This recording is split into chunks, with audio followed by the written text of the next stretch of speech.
مرتي hospitala specialized black line tanajjifamtee barattuun degree lammaffaa Haymaanot Badhaadhaa Reeffisii magaalaa Adaamaatti awwaalamee jira.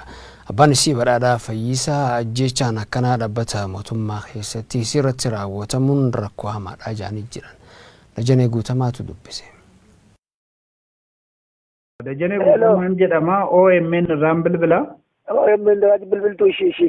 Simmaal taatu fi Haymaanot Badhaadhaati. Ani Badhaadhaa Fayyisaa jedhama abbaadha. Mee waa'ee ajjeechaa kana waan maal akkamaatitti mee maal nutti himtu? Riisarchii hojjechuudhaaf Tuqur Ambassaa seentee achitti laaboraatoorii kutaa fooqii arfaffaarra jiru irratti namni itti seenee micayyootii achitti qalee na jalaa qalee ajjeese. Amma ammaatti sababni ajjeechaa kanaa maal akka ta'e wanti dhageessan jira?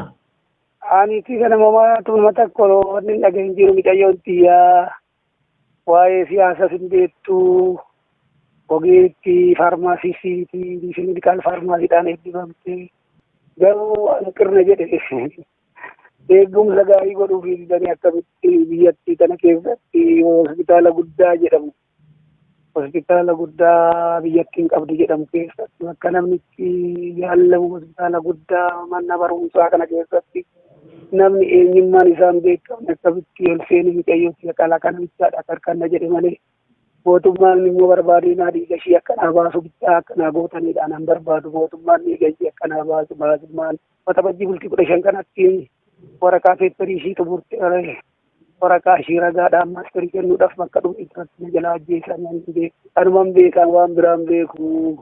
Amma ammaatti gara hospitaala wanti kun itti raawwatames haa ta'uu gara mootummaatiin wanti isinitti himamtu hin jiru? Amma boorran jira waliin dhagahin jiru. Hospitaalli garuu dhufanii nan gaafan karaa mootummaatiin ittuma deemaa jiran natti fakkaata. Karaa hospitaalatiin garuu namni gammaa waan tokko na gaafatti. Akka maatitti hospitaalli reenfa isinitti kenneera? Ani hospitaalaatti poolisii ergee Paawuloos irraa hin baafadheetoo mataskaana madaalaan awwaalladhee jira. Seeratti warra kana hojjete naa dhiyeessu. Umurii ishii meeqa mucaan keessan? Mucayyoon tiyya waggaa 27. Kan dhalattee Adaamarumatti?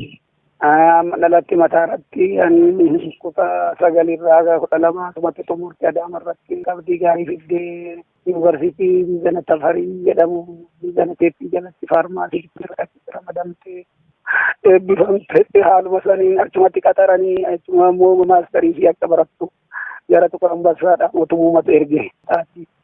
Mootummaan illee irratti baasee jira barsiisee jira. Baay'ee rabbi gaa waaqni si wajjin haa ta'u. Amiin ulfaadha.